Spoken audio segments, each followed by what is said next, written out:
ಈ ಬೃಹತ್ ಶೋಷಿತರ ಜಾಗೃತಿ ಸಮಾವೇಶದ ಕೇಂದ್ರ ಬಿಂದುಗಳು ಜನಪ್ರಿಯ ನಾಯಕರು, ಕರ್ನಾಟಕ ರಾಜ್ಯದ ಮಾನ್ಯ ಮುಖ್ಯಮಂತ್ರಿಗಳಾದಂಥ ಸನ್ಮಾನ್ಯ ಶ್ರೀ ಸಿದ್ದರಾಮಯ್ಯನವರೇ ಹಾಗೂ ವೇದಿಕೆ ಮೇಲೆ ಆಸೀನರಾಗಿರ್ತಕ್ಕಂಥ ಎಲ್ಲ ಹಿರಿಯ ಸಚಿವ ಸಹೋದ್ಯೋಗಿಗಳೇ, ಶಾಸಕ ಮಿತ್ರರೇ, ಕರ್ನಾಟಕ ಶೋಷಿತ ಸಮುದಾಯಗಳ ಮಹಾ ಒಕ್ಕೂಟದ ಎಲ್ಲ ಪದಾಧಿಕಾರಿಗಳೇ ಹಾಗೂ ಈ ಒಂದು ಬೃಹತ್ ಸಮಾರಂಭಕ್ಕೆ ಆಗಮಿಸಿರ್ತಕ್ಕಂಥ ಎಲ್ಲ ಬಂಧುಗಳೇ, ಸಹೋದರ ಸಹೋದರಿಯರೇ, ಮಾಧ್ಯಮದ ಮಿತ್ರರೇ, ಈ ಬೃಹತ್ ಸಮಾವೇಶ ಐತಿಹಾಸಿಕವಾದಂಥ ಸಮಾವೇಶ ಅಂತ ಹೇಳಿದ್ರೆ ತಪ್ಪಾಗಲಾರದು. ಇವತ್ತು ಕರ್ನಾಟಕ ರಾಜ್ಯದಲ್ಲಿ ಒಂದು ಜನಪರ ಸಾಮಾಜಿಕ ನ್ಯಾಯದ ಪರವಾಗಿರ್ತಕ್ಕಂಥ ಸರ್ಕಾರ ಇವತ್ತು ಅಸ್ತಿತ್ವದಲ್ಲಿದೆ.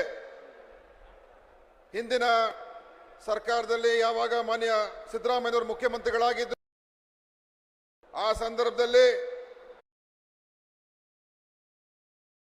ಈ ರಾಜ್ಯದಲ್ಲಿ ಸಾಮಾಜಿಕ ನ್ಯಾಯಕ್ಕೆ ಅತಿ ಹೆಚ್ಚಿನ ಒಂದು ಪ್ರೋತ್ಸಾಹ ಮತ್ತು ಬೆಂಬಲ ಸಿಕ್ಕಿರ್ತಕ್ಕಂಥದ್ದು ತಮಗೆಲ್ಲ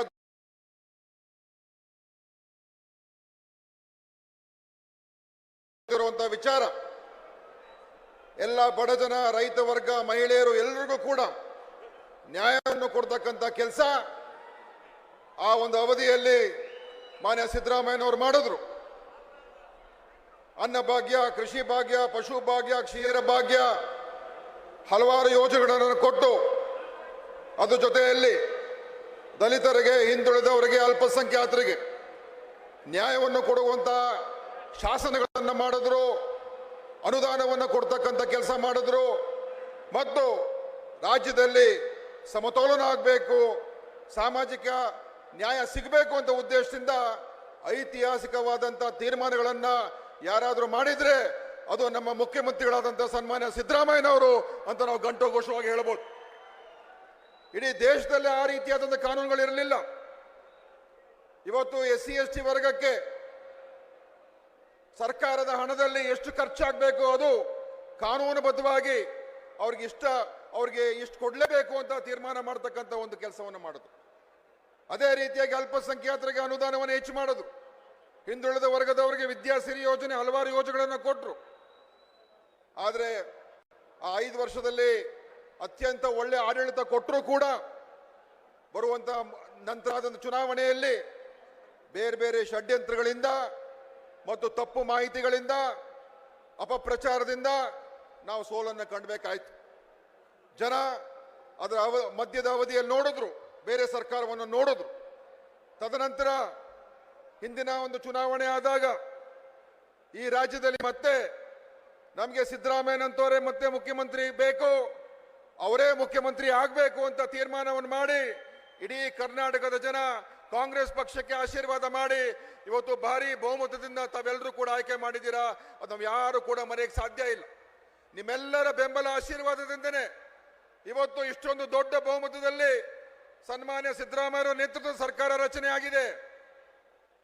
ನಮ್ಮ ಸರ್ಕಾರ ಬಂದಿದೆ, ನಿಮ್ಮ ಸರ್ಕಾರ ಬಂದಿದೆ. ಇವತ್ತು ಯಾವ ಒಂದು ಆಸೆ ಇಟ್ಕೊಂಡು, ಯಾವ ಒಂದು ನಂಬಿಕೆ ಇಟ್ಕೊಂಡು ತಾವು ನಮ್ಮ ಪಕ್ಷಕ್ಕೆ ಬೆಂಬಲ ಕೊಟ್ಟು ಇವತ್ತು ಅಧಿಕಾರದಲ್ಲಿ ಕೂರಿಸಿದ್ದೀರಾ, ಇವತ್ತು ಆ ಒಂದು ನಂಬಿಕೆ, ಆ ಒಂದು ಪ್ರೀತಿಗೆ ನಾವು ಉಳಿಸ್ಕೊಳ್ತಕ್ಕಂಥ ನಿಮ್ಮ ವಿಶ್ವಾಸವನ್ನು ಉಳಿಸ್ಕೊಳ್ತಕ್ಕಂಥ ಕೆಲಸ ಇವತ್ತು ನಾವು ಮಾಡಬೇಕಾಗಿದೆ. ನನಗೆ 100% ವಿಶ್ವಾಸ ಇದೆ. ಹಿಂದೆ ಏನು ಸಿದ್ದರಾಮಯ್ಯನವರ 5 ವರ್ಷದಲ್ಲಿ ಹೆಚ್ಚು ಕೆಲಸಗಳಾಗಿತ್ತು, ಈ ಒಂದು 5 ವರ್ಷದಲ್ಲಿ ಅವರ ನೇತೃತ್ವದಲ್ಲಿ ಇನ್ನೂ ಹೆಚ್ಚಿನ ಕೆಲಸಗಳು ಆಗೇ ಆಗುತ್ತೆ ಅಂತ ನನಗೆ ಪೂರ್ತಿ ವಿಶ್ವಾಸ ಇದೆ. ಇವತ್ತು ಈ ಒಂದು ಜನಸ್ತೋಮ ಏನಿದೆ, ಇದು ಒಂದು ಸಂದೇಶ ಕೊಡ್ತಾ ಇದೆ ಇಡೀ ರಾಜ್ಯಕ್ಕೆ, ದೇಶಕ್ಕೆ. ಇವತ್ತು ಶೋಷಿತ ವರ್ಗ ಅಂತ ಏನು ಹೇಳ್ತೀವಿ, ಯಾರು ಸಾಮಾಜಿಕವಾಗಿ, ಸಾಂಸ್ಕೃತಿಕವಾಗಿ, ಆರ್ಥಿಕವಾಗಿ, ಶೈಕ್ಷಣಿಕವಾಗಿ ಅನೇಕ ಬೇರೆ ಬೇರೆ ಕಾರಣಗಳಿಂದ ಅವರಿಗೆ ಹಿನ್ನಡೆ ಅವ್ರಿಗಾಗಿತ್ತು, ಅದನ್ನ ಸರಿ ಸಮಾನವಾದಂಥ ಶಕ್ತಿಯನ್ನು ತುಂಬತಕ್ಕಂಥ, ಅವ್ರಿಗೆ ಎಲ್ಲ ರೀತಿಯ ನ್ಯಾಯವನ್ನು ಕೊಡುವಂತ, ಎಲ್ಲ ರೀತಿಯ ಅಧಿಕಾರ ಕೊಡ್ತಕ್ಕಂಥ ತೀರ್ಮಾನಗಳು ಇವತ್ತು ನಮ್ಮ ಸರ್ಕಾರ ಮಾಡಬೇಕಾಗಿದೆ. ಆ ಒಂದು ಸರ್ಕಾರ ತೀರ್ಮಾನ ತಗೊಳ್ತಕ್ಕಂಥದ್ದಕ್ಕೆ ಈ ಒಂದು ದೊಡ್ಡ ಜಾಗೃತಿ ಸಮಾವೇಶ ಏನಿದೆ ಇದೆಲ್ಲರಲ್ಲೂ ಕೂಡ ಎಚ್ಚೆತ್ಕೊಳ್ತಕ್ಕಂಥ, ಧೈರ್ಯವನ್ನು ತುಂಬತಕ್ಕಂಥ ಮತ್ತು ಮುಂದಿನ ನಿರ್ಣಯಗಳನ್ನು ತಗೊಳ್ತಕ್ಕಂಥದ್ದಕ್ಕೆ ಈ ಒಂದು ಶೋಷಿತರ ಜಾಗೃತಿ ಸಮಾವೇಶ ಕಾರಣ ಆಗುತ್ತೆ. ಇದು ದೊಡ್ಡ ಇತಿಹಾಸ ಸೃಷ್ಟಿ ಮಾಡುತ್ತೆ ಅಂತ ನಾನು ಹೇಳೋದಕ್ಕೆ ಬಯಸ್ತಾ ಇದ್ದೀನಿ. ಇವತ್ತು ಅನೇಕ ಸವಾಲುಗಳಿದೆ. ಬಹುಮುಖ್ಯವಾದಂಥ ಬೇಡಿಕೆಯನ್ನು ಇಟ್ಟಿದ್ದಾರೆ ಅಂತ ಹೇಳಿದ್ರೆ ಈ ಜಾತಿ ಗಣತಿಯ ವಿಚಾರ. ಜಾತಿ ಗಣತಿ ಆಗ್ಬೇಕು, ರಾಜ್ಯದಲ್ಲಾಗ್ಬೇಕು, ರಾಷ್ಟ್ರದಲ್ಲಾಗ್ಬೇಕು.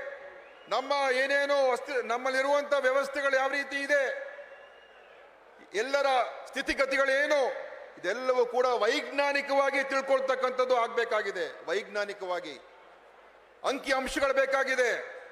ಇವತ್ತು ಆ ಅಂಕಿ ಅಂಶಗಳನ್ನು ಇಟ್ಕೊಂಡು ಮುಂದೆ ಸರ್ಕಾರಗಳು ಬೇರೆ ಬೇರೆ ಯೋಜನೆಗಳನ್ನ ಮಾಡ್ತಕ್ಕಂಥ ಅವಕಾಶ ಆಗುತ್ತೆ. ಆದ್ರಿಂದ ಇವತ್ತು ರಾಜ್ಯದಲ್ಲಿ ಈಗಾಗಲೇ ಏನು ಕಾಂತರಾಜ್ ಅವರು ಇಡೀ ಸರ್ಕಾರದ ವ್ಯವಸ್ಥೆಯನ್ನು ಉಪಯೋಗಿಸ್ಕೊಂಡು ಎಲ್ಲ ಕಡೆ ಸಮೀಕ್ಷೆ ಮಾಡಿ ಮನೆ ಮನೆಗೆ ಹೋಗಿ ಯಾವ ಒಂದು ವರದಿ ತಯಾರಾಗಿದೆ, ಆ ವರದಿಯನ್ನ ನಾವು ಯಾರು ಕೂಡ ಇನ್ನೂ ನೋಡಿಲ್ಲ, ಯಾರು ಇನ್ನೂ ಅದ್ರ ಬಗ್ಗೆ ತಿಳ್ಕೊಂಡಿಲ್ಲ. ಆದ್ರೂ ಅದ್ರ ಬಗ್ಗೆ ಚರ್ಚೆ ನಡೀತಾನೆ ಇದೆ. ಯಾರೋ ಪರ ಮಾಡೋದು, ಯಾರೋ ವಿರೋಧ ಮಾಡೋದು, ಏನು ಗೊತ್ತಿಲ್ಲದೇನೆ ಮಾತಾಡ್ತಾ ಇರ್ತಕ್ಕಂಥ ಒಂದು ಸನ್ನಿವೇಶ ಇವತ್ತು ಒಂದು ಅತ್ಯಂತ ವಿಚಿತ್ರವಾದಂಥ ಸನ್ನಿವೇಶ ಇವತ್ತು ನಮ್ಮ ರಾಜ್ಯದಲ್ಲಿ ರಚನೆ ಆಗಿದೆ. ಬೇರೆ ಬೇರೆ ಕಾರಣಗಳಿಂದ ಅದಕ್ಕೆ ವಿರೋಧ ಮಾಡ್ತಾ ಇದ್ದಾರೆ. ಪ್ರಜಾಪ್ರಭುತ್ವ ವ್ಯವಸ್ಥೆಯಲ್ಲಿ ಪರ ಮಾಡೋದಕ್ಕೂ ಹಕ್ಕಿದೆ, ವಿರೋಧ ಮಾಡೋದಕ್ಕೂ ಹಕ್ಕಿದೆ. ಆದರೆ ನ್ಯಾಯಯುತವಾದಂಥ ನ್ಯಾಯದ ಪರವಾಗಿ ತೀರ್ಮಾನ ತಗೊಳ್ತಕ್ಕಂಥದ್ದು ಏನಾದರೂ ಮಾಡಿದಾಗ ಅದನ್ನು ಯಾರು ಕೂಡ ವಿರೋಧ ಮಾಡೋಕ್ಕೆ ಸಾಧ್ಯ ಇಲ್ಲ. ಅದನ್ನ ವಿರೋಧ ಕೂಡ ಒಪ್ಪೋದಕ್ಕೂ ಕೂಡ ನಾವು ಸಾಧ್ಯ ಇಲ್ಲ. ಅದಕ್ಕೆ ಈ ಒಂದು ಕಾಂತರಾಜ್ ವರದಿಯನ್ನ ಪ್ರಥಮವಾಗಿ ಸರ್ಕಾರ ತಗೊಳ್ಬೇಕಾಗ್ತದೆ, ನೋಡ್ಬೇಕಾಗ್ತದೆ, ಚರ್ಚೆ ಮಾಡಬೇಕಾಗ್ತದೆ. ಅದ ನಂತರ ಅದರ ಬರ್ತಕ್ಕಂಥ ಅಂಶಗಳನ್ನು ತೀರ್ಮಾನ ಮಾಡೋದು ಕೂಡ ಸಾಧ್ಯ ಆಗ್ತದೆ. ಅದರಿಂದ ಇವತ್ತು ಈ ಒಂದು ಜಾಗೃತಿ ವೇದಿಕೆ ಮುಖಾಂತರ ಹಲವಾರು ಬೇಡಿಕೆಗಳು ಇಟ್ಟಿದ್ದೀರಾ. ಆ ಎಲ್ಲ ಬೇಡಿಕೆಗಳನ್ನ ಖಂಡಿತವಾಗಿಯೂ ನಾವೆಲ್ಲರೂ ಕೂಡ ನಿಮ್ಮ ಪರವಾಗಿದ್ದೇವೆ. ಇವತ್ತು ದೇಶ ಬೆಳಿಬೇಕಾದ್ರೆ ಎಲ್ಲರೂ ಬೆಳಿಬೇಕು. ಎಲ್ಲರೂ ಮುಂದೆ ಹೋದ್ರೆ ದೇಶ ಮುಂದೆ ಹೋಗುತ್ತೆ. ಯಾವುದೇ ಒಂದೇ ವರ್ಗ, ಒಂದೇ ಸಮುದಾಯ ಮುಂದೆ ಹೋಗ್ತದೆ ಅಂತ ಹೇಳಿದ್ರೆ ಸಾಧ್ಯ ಇಲ್ಲ. ಇವತ್ತು ಅಲ್ಪಸಂಖ್ಯಾತರ ಮೇಲೆ ಯಾವ ರೀತಿ ದಬ್ಬಾಳಿಕೆ ಆಗ್ತಾ ಇದೆ, ಯಾವ ರೀತಿ ಅವ್ರ ಮೇಲೆ ಇವತ್ತಿನ ದಿವಸ ತೊಂದರೆಗಳಾಗ್ತಾ ಇದೆ, ಇಡೀ ದೇಶದ ವ್ಯವಸ್ಥೆಯಲ್ಲಿ ಅವರನ್ನ ಒಂದು ರೀತಿ ದ್ವೇಷ ಸೃಷ್ಟಿ ಮಾಡ್ತಕ್ಕಂಥ ರೀತಿಯಲ್ಲಿ ಇವತ್ತು ದೇಶದಲ್ಲಿ ಅನೇಕ ಒಂದು ಷಡ್ಯಂತ್ರಗಳು, ಅನೇಕ ಒಂದು ನೀತಿಗಳನ್ನ ಇವತ್ತು ರೂಪಿಸ್ತಕ್ಕಂಥದ್ದು ಮಾಡ್ತಾ ಇದ್ದಾರೆ. ಇದು ಇವತ್ತು ನಾವು ವಿರೋಧ ಮಾಡಬೇಕು. ನಾವೆಲ್ಲರೂ ಒಗ್ಗಟ್ಟಾಗಿ ನಿಂತ್ಕೋಬೇಕಾಗ್ತದೆ. ಪ್ರಜಾಪ್ರಭುತ್ವ ಉಳಿಬೇಕಾದ್ರೆ ನಮ್ಮ ಸಂವಿಧಾನವನ್ನು ನಿಜವಾದಂಥ ರೀತಿಯಲ್ಲಿ ಅನುಷ್ಠಾನ ಮಾಡ್ತಕ್ಕಂಥದ್ದಕ್ಕೆ ಅದಕ್ಕೆ ಒಂದು ಒಳ್ಳೆಯ ವಾತಾವರಣ ನಿರ್ಮಾಣ ಆಗಬೇಕಾದ್ರೆ ನಾವೆಲ್ಲರೂ ಕೂಡ ಒಂದಾಗಿ ಮಾತಾಡಬೇಕಾಗ್ತದೆ. ಇವತ್ತು ಕರ್ನಾಟಕದಲ್ಲಿ ಸಂವಿಧಾನದ ಏನು ಆಶೋತ್ತರಗಳಿದೆ ಅದರ ಪರವಾಗಿ ಕೆಲಸ ಮಾಡ್ತಕ್ಕಂಥ ಯಾವ ಒಂದು ಸಿದ್ಧಾಂತ ತತ್ವವನ್ನ ಬಸವಣ್ಣನವರು 12ನೇ ಶತಮಾನದಲ್ಲಿ ನೀಡಿದ್ರು, ಅದನ್ನ ಇವತ್ತು ಅವರನ್ನ ಸಾಂಸ್ಕೃತಿಕ ನಾಯಕ ಅಂತ ಘೋಷಣೆ ಮಾಡಿರ್ತಕ್ಕಂಥವರೇ ನಮ್ಮ ಸಿದ್ದರಾಮಯ್ಯನವರು, ನಮ್ಮ ಸರ್ಕಾರದವರು. ಆ ತತ್ವ ಏನಿದೆ, ಮಹಿಳೆಯರ ಸಬಲೀಕರಣ, ಅಂತರ್ಜಾತಿ ವಿವಾಹಗಳು, ಎಲ್ಲ ವರ್ಗದ ಜನರಿಗೆ ನ್ಯಾಯ ಕೊಡಿಸ್ತಕ್ಕಂಥ ಆ ಸುಮಾರು 1000 ವರ್ಷಗಳ ಹಿಂದೆ, 800 ವರ್ಷಗಳ ಹಿಂದೆ ತಗೊಂಡಿರ್ತಕ್ಕಂಥ ಐತಿಹಾಸಿಕ ತೀರ್ಮಾನ ಇವತ್ತು ಕೂಡ ನಮ್ಮ ರಾಜ್ಯದಲ್ಲಿ ಅನುಷ್ಠಾನ ಮಾಡಕ್ಕೆ ಪೂರ್ತಿಯಾಗಿ ಆಗಿಲ್ಲ. ಅಂದ್ರೆ ಹೋರಾಟ ಇನ್ನೂ ಅಗತ್ಯ ಇದೆ, ಒಗ್ಗಟ್ಟು ಇನ್ನೂ ಅಗತ್ಯ ಇದೆ. ನಾವು ಮುನ್ನುಗ್ಗೋಣ, ಒಂದಾಗಿ ಹೋಗೋಣ. ನಿಮ್ಮ ಬೇಡಿಕೆಗಳನ್ನ, ನಿಮ್ಮ ಆಸೆಗಳನ್ನ ಈಡೇರಿಸ್ತಕ್ಕಂಥ ಕೆಲಸ ನಾವೆಲ್ಲರೂ ಕೂಡ ಸೇರಿ ಮಾಡೋಣ ಅಂತ ಸಂದರ್ಭದಲ್ಲಿ ಹೇಳಿ ಎಲ್ರಿಗೂ ವಂದಿಸಿ ಮಾತನ್ನು ಮುಗಿಸ್ತೇನೆ. ಜೈ ಹಿಂದ್, ಜೈ ಕರ್ನಾಟಕ, ಜೈ ಸಿದ್ದರಾಮಯ್ಯ ಅವರು. ಧನ್ಯವಾದಗಳು ಸರ್. ಇದೀಗ ಮಾನ್ಯ ಸಚಿವರಾಗಿರುವಂತಹ ಶ್ರೀಯುತ KH